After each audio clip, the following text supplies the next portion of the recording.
Hello everyone. आज हम BSc botany का माइक्रोबायोलॉजी एंड फाइकोलॉजी से रिलेटेड पढ़ने जा रहे हैं।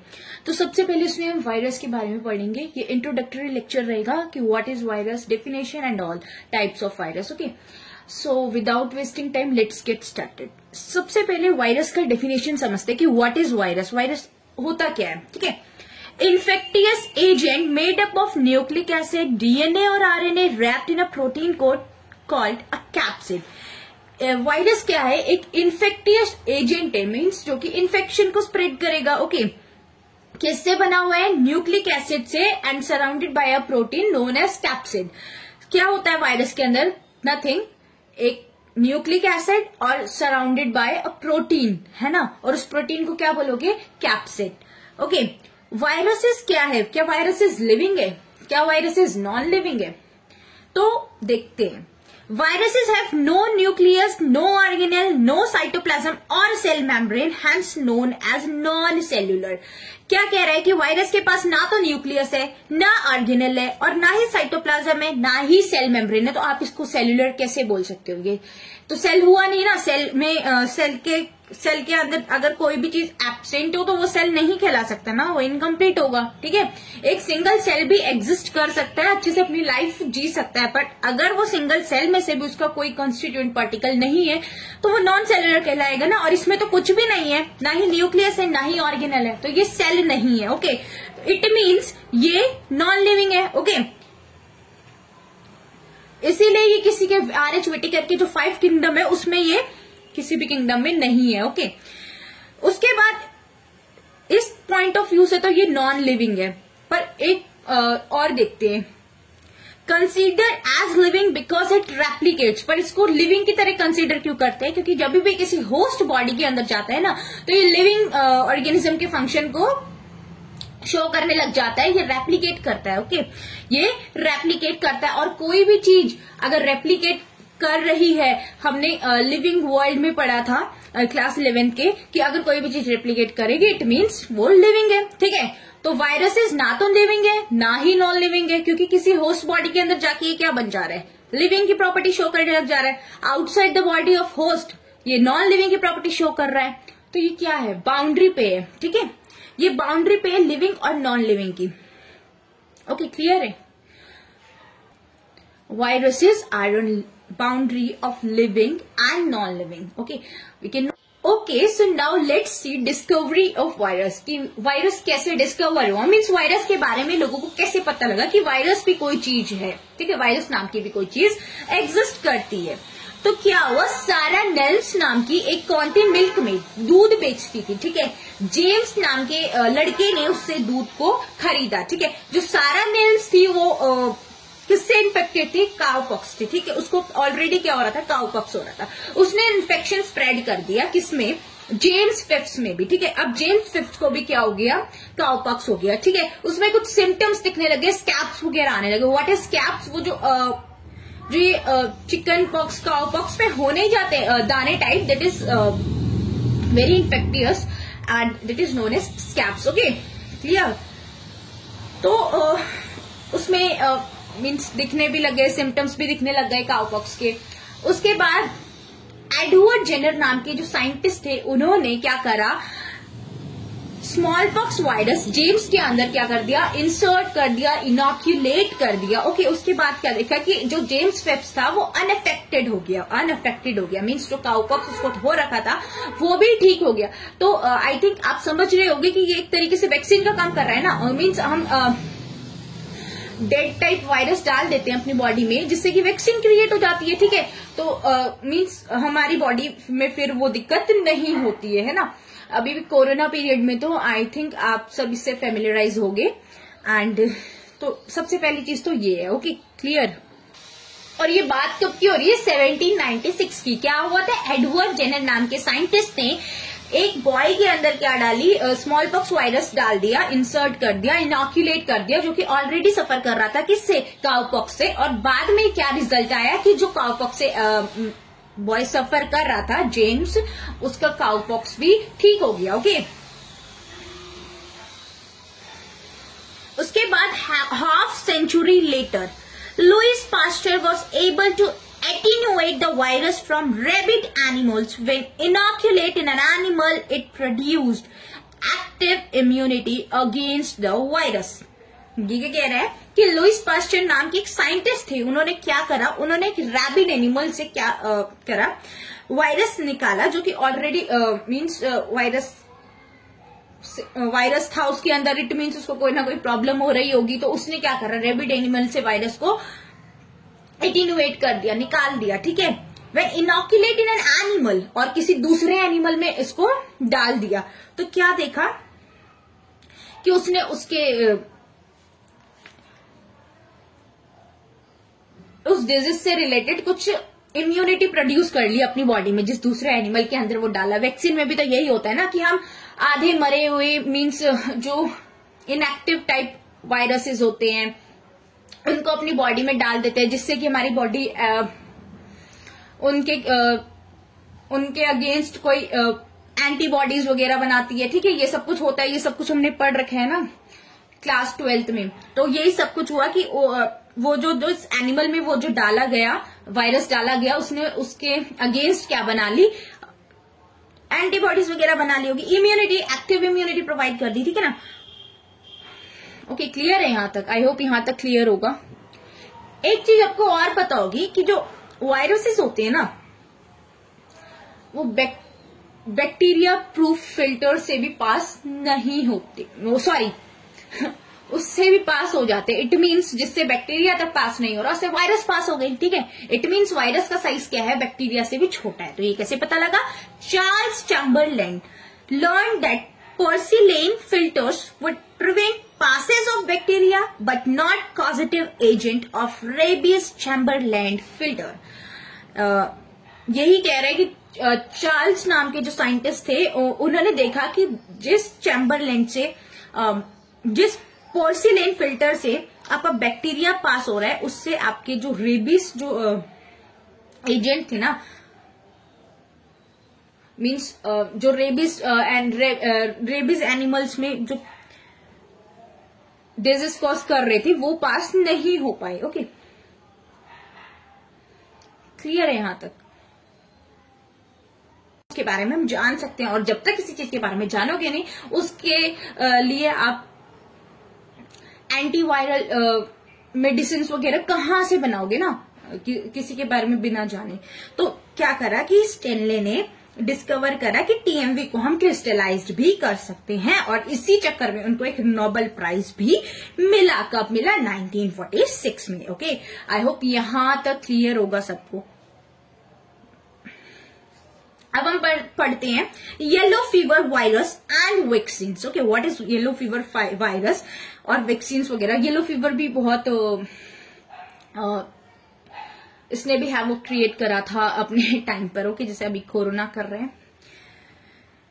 1937 Max Theiler virulent yellow fever virus.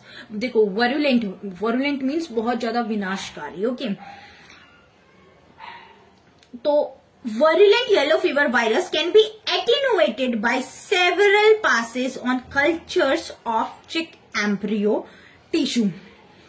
तो इसका मतलब क्या कह रहे हैं कि जो येलो फीवर वायरस है, ठीक है, उसको आप चिक एम्ब्रियो सेक मतलब मुर्गी वगैरह के एम्ब्रियो सेक के एम्ब्रियो टिश्यू वो एम्ब्रियो टिश्यू के अंदर आपने उसको इंसर्ट करा पहले, ठीक है। उसके बाद येलो फीवर वायरस के बारे में जानने के लिए हमने क्या करा, उसको कल्चर मीडिया में उसको ग्रो करा। कैसे कल्चर मीडिया में ग्रो करा? येलो एम्ब्रियो टिश्यू लिया, चिक एम्ब्रियो टिश्यू लिया, चिक का टिश्यू लिया। ओके, उसके अंदर उसको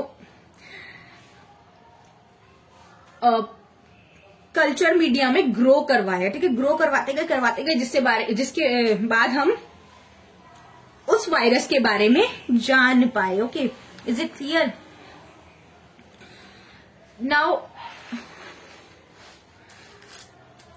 in 1949 Enders Robbins and Weller developed effective poliomyelitis vaccine.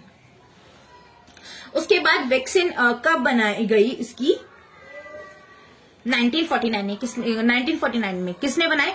Ender, Weller and Robin. Okay, now why virus is infectious? Virus infectious क्यों होते हैं?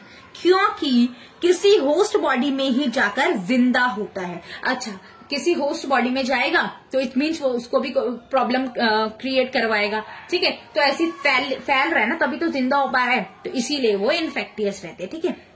और वायरसेस ना इतनी जल्दी म्यूटेट होते हैं, जैसे अभी कोरोना वायरस है, ठीक है, इतनी जल्दी वो म्यूटेट हो के कुछ ना कुछ बन जा रहा है। जैसे अभी ओमिक्रॉन का रूप ले लिया, ठीक है, वो म्यूटेट हो जा रहा है। तो जैसे अभी इसके बारे में जान पाए तो कुछ टाइम बाद ये ऐसा म्यूटेट कर देगा अपने आप को कि जितनी भी स्टडीज के बारे में करी है, जितनी भी इसके लिए मेडिसिन वगैरह अभी तक बनी है, वो सब काम ही नहीं करेंगी। बैक्टीरियोफेज, अब हम बैक्टीरियोफेज के बारे में जानते हैं। मीन्स यहाँ जो फेज लग जाते हैं, जैसे मीन्स बैक्टीरियोफेज मतलब क्या होता है? वो वायरस जो कि बैक्टीरिया तक को इन्फेक्ट करते हैं। मीन्स बैक्टीरिया तक को नहीं, जो बैक्टीरिया को ही इन्फेक्ट करें।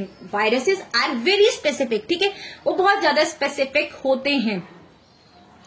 वो बहुत ज्यादा स्पेसिफिक भी इसीलिए होते हैं क्योंकि वो अपने आप को इतनी अच्छी प्रोटेक्शन प्रोवाइड करते हैं ना, इसलिए वो स्पेसिफिक रहते हैं, स्पेसिफिसिटी शो करते हैं। ओके, क्लियर है? इतने अच्छे से प्रोटेक्ट रहते हैं, इतने एक न्यूक्लिक एसिड जो होता है वो इतने सारे कैप्सिड से प्रोटेक्ट रहता है, ठीक है, उसके अंदर रहता है वो बहुत सारे कैप्सिड से। ओके, तो फेलिक्स डी हेरेल्ड नाम के साइंटिस्ट थे। उन्होंने 1917 में क्या डिस्कवर करा कि इनविजिबल एंटागोनिस्टिक जब बैक्टीरिया के अंदर ऐड हो रही थी ना, तो वो बैक्टीरिया को क्या कर दे रही थी? खराब, डिस्ट्रॉय कर दे रही थी। ओके, डिस्ट्रॉय कर दे रही थी, इट मीन्स वो बैक्टीरिया को इन्फेक्ट कर रही है। बैक्टीरिया, ठीक है, तो बैक्टीरिया को इन्फेक्ट करने वाला virus is known as bacteriophage, ठीक है। तो बाद में उनको पता लगा कि ये एक न्यू फॉर्म ऑफ वायरस है जो कि बैक्टीरिया के लिए है, सिर्फ और सिर्फ बैक्टीरिया के लिए, and it is known as bacteriophage. Okay, I hope यहां तक सबको क्लियर है, ठीक है। अब morphology of viruses. Okay, morphology of viruses. Morphology means जो बाहर का स्ट्रक्चर होता है ना, एक्सटर्नल स्ट्रक्चर। ओके, जैसे कि साइज क्या होता है? The extra cellular infectious virus particle is called virion. जो एक्स्ट्रा सेल्यूलर इन्फेक्टियस वायरस है, वायरस पार्टिकल है, उसको आप वायरियन बोलते हो। और वायरसेस इतने छोटे होते हैं कि वो बैक्टीरिया से भी ज्यादा छोटे होते हैं। अभी बताया कि वो बैक्टीरिया प्रूफ फिल्टर से अगर पास हो पा रहा है ना, तो इट मीन्स वो छोटा होगा। Okay, clear? और इनका साइज किस रेंज में रहता है? 20 nanometer to 300 nanometer. Structure, shape and symmetry. तो वायरस में क्या होता है? न्यूक्लिक एसिड होता है and surrounded by a protein को नोन एज कैप्सिड। और कैप्सिड से इतनी अच्छी तरीके से ये सराउंडेड रहता है, इतनी अच्छी तरीके से अपने आप को प्रोटेक्ट करता है ना कि मीन्स वाओ यार, मजा आ जाएगा इतनी प्रोटेक्शन देख के। तो अच्छा, ये कैप्सिड किससे बने रहते हैं? बहुत सारे कैप्सोमियर से बने रहते हैं। कैप्सिड किससे बने? प्रोटीन से, ठीक है। Capsid is a type of protein, is a kind of protein. The capsid protects the nucleic acid from harmful agent। जो आपका कैप्सिड है ना, वो न्यूक्लिक एसिड को क्या कर रहा है? प्रोटेक्ट कर रहा है। किससे? हार्मफुल एजेंट से, ठीक है। क्योंकि अगर वो हमारी बॉडी के अंदर जा रहा है तो हमारी बॉडी में भी तो कुछ ना कुछ एंटी बॉडीज होती है, ठीक है। अब ये WBC वगैरह का जो काम होता है, ठीक है, वो क्या होता है कि अगर हमारी बॉडी में कोई फॉरेन एजेंट आ रहा है तो उसके खिलाफ लड़ाई वो भी तो करेंगे ना, तो उससे प्रोटेक्ट करने के लिए उनके पास क्या रहता है? कैप्सिड रहती है। और बहुत अच्छी तरीके से वो कैप्सिड अरेंज होती है, जिससे कि बहुत अच्छी प्रोटेक्शन उनको मिलती है। तभी तो वायरसेस इतने धमाका मचा रहे हैं अभी, ठीक है। It is composed of a large number of capsomeres which forms its morphological unit। तो morphological unit of capsid is known as capsomere। Okay, clear? क्योंकि कैप्सिड किससे बना हुआ है? कैप्सिड कैप्सोमियर से। Okay, the capsid with the enclosed nucleic acid is called the nucleocapsid. अब देखो क्या रहता है वायरस में? Nucleic acid enclosed with the capsid and it is known as nucleocapsid. किस नाम से जाना जाता है? न्यूक्लियोकैप्सिड। ओके, तो as capsid is a protein, तो उसकी केमिकल यूनिट क्या होगी? पॉलीपेप्टाइड मॉलिक्यूल्स, ठीक है। पेप्टाइड बॉन्ड, पॉलीपेप्टाइड, ये सब कुछ आपने पढ़ रखा होगा। विच आर अरेंज सिमेट्रिकली, जो कि सिमेट्रिकली अरेंज्ड हो रखे हैं ना। They form a shell around the nucleic acid. तो ऐसा शेल टाइप बना लेते हैं न्यूक्लिक एसिड को, मीन्स वो घेर लेते हैं और उसको प्रोटेक्ट कर देते हैं, तो फुली प्रोटेक्शन प्रोवाइड करते हैं। आपके टाइप्स ऑफ वायरसेस, अब हम वायरसेस के टाइप पढ़ते कि उसके बहुत सारे टाइप होते, types of virus, sorry. And icosahedral virus, icosahedral virus क्या होता है? ऐसे ट्राइंगल टाइप बने रहते हैं, ऐसे ऐसे करके, कुछ ऐसे ऐसे कुछ ऐसे ऐसा बना रहता है। तो एक इकोसाहेड्रल वायरस नाम का वायरस होता है। मैं पिक्चर प्रोवाइड कर दूंगी आप नेक्स्ट लेक्चर में, तो आप देख लेना कौन कौन से होते हैं, ठीक है, आपको समझ आ जाएगा। तो an icosahedral virus is a virus consisting of an identical subunits that make up equilateral triangle that are in turn arranged in a symmetrical fashion। मतलब बहुत सारे इक्विलेटरल ट्रायंगल आपस में अरेंज हो रखे हैं और इकोसाहेड्रल वायरस ऐसे दिखता है, ठीक है, इस टाइप का दिखता है कि बहुत सारे ट्रायंगल आपस में सिमेट्रिकली अरेंज्ड हो रखे हैं। ओके, एग्जाम्पल कौन कौन से इकोसाहेड्रल वायरस का? Polio virus, rhino virus and adeno virus. Okay,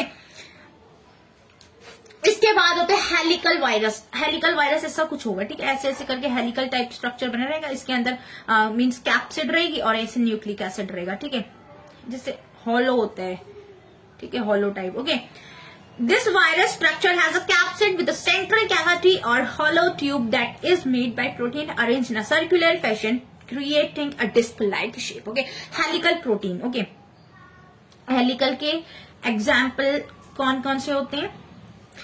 TMV is an example of helical type virus. TMV is an example of helical type virus. Okay, tobacco mosaic virus. ठीक है, हमने इकोसाहेड्रल के क्या क्या पढ़े थे? Polio virus, rhino virus and adeno virus. अब helical के कौन कौन से पढ़ रहे हैं हम? TMV. Okay, the disc shapes are attached helically like a toy slinky, creating a tube with room for the nucleic acid in the middle. तो बीच में क्या रहता है? न्यूक्लिक एसिड रहता है इनके और surrounded by capsid. Okay, third one is your envelope type virus. Okay, envelope type virus. So envelope type virus is the most you can say dangerous virus. Okay,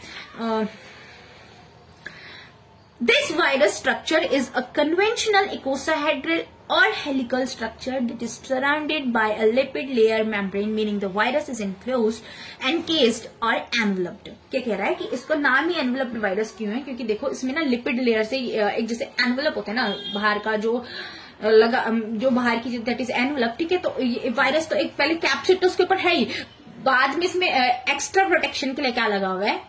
extra protection के लिए क्या लगा हुआ है?